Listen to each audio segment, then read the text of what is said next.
تو یار ہم تو دونوں طرف سے ہی گئے, اپنے دیوبندی بھی ہمیں لتاڑ رہے ہیں اور وہ جو دوسری پارٹی ہے وہ تو ویسے ہی لتاڑ رہی ہے, ہم تو بالکل تنہا ہو گئے, کیا خیال ہے؟ تو ہم نے مشورہ کیا, ہم نے کہا بھائی جو حق ہو اس کو بیان کرنا چاہیے, باقی انجینئر کو سپورٹ کرنے کا تو سوال ہی پیدا نہیں ہوتا میرے بھائی. اس کی جو بدماشیاں, اس کی جو بدتمیزیاں, جو صحابہ کے بارے میں نازیبہ کلمات, ہم تو صرف 295C کے, کیونکہ جب آپ کسی کو گستاخ قرار دیتے ہو تو اس کا مطلب کافر قرار دے رہے ہو. اور جب ہم فتویٰ سیکھتے ہیں نا, اس میں سب سے پہلے یہ اصول سکھایا جاتا ہے کہ کچھ بھی ہو جائے تمہارے قلم سے, تمہاری زبان سے کسی کے لیے کافر کا لفظ نہ نکلے جب تک صاف طور پہ کوئی اسلام چھوڑنے کا اعلان نہ کر دے, یا ایسی معاذ اللہ گستاخی کرے جس میں توہین کا ایک پہلو کے علاوہ کوئی پہلو نکلتا ہی نہ ہو, جس میں پتا چلے کہ اس شخص کی نیت توہین ہی کی تھی اور کوئی نیت ہو ہی نہیں سکتی.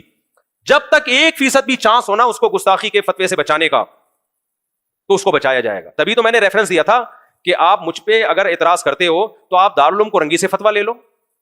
وہ بھی تو علماء, ان کو بھی تو دیوبندی کہا جاتا ہے, حالانکہ وہ اپنے آپ کو دیوبندی نہیں کہتے, وہ سمپل مسلمان کہتے ہیں, لیکن لوگوں نے ہم سب کے کھاتے میں دیوبندیت کا نام ڈال دیا ہے. بھائی ہم تو وہ مسلمان ہیں جو ہندوستان میں جب اسلام آیا تھا ہم اس کو فالو کر رہے ہیں, تو ہمیں جو لوگوں نے دیوبندی کہا بریلویوں سے فرق کرنے کے لیے کہا, ورنہ ہمارا کوئی فرقہ نہیں ہے.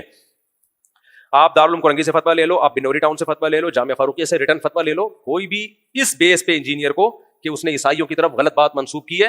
یہ کیس تو بنے گا کہ عیسائیوں پہ جھوٹا الزام لگایا, یہ کیس بھی بنے گا کہ عیسائیوں کے بارے میں غلط بات کی, عیسائیوں کو غیر محفوظ, یہ سب بن سکتے ہیں اگر کوئی بنانا چاہے. بنے گا نہیں بنے گا یہ مجھے نہیں معلوم, لیکن یہ کہ اس نے خود نبی کی توہین کی ہے, بھائی اس میں 1% بھی اگر شک کا فائدہ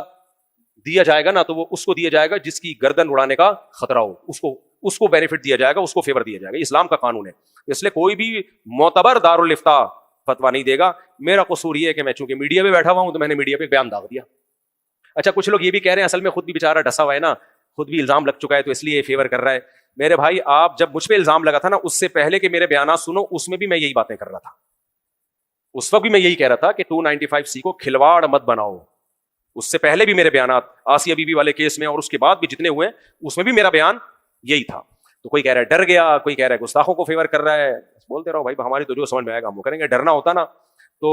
نہ میں یہ بیلنس بات نہ کرتا, پھر میں جو فریق زیادہ پاورفل ہے اس کو فیور کر رہا ہوتا پھر میں. اللہ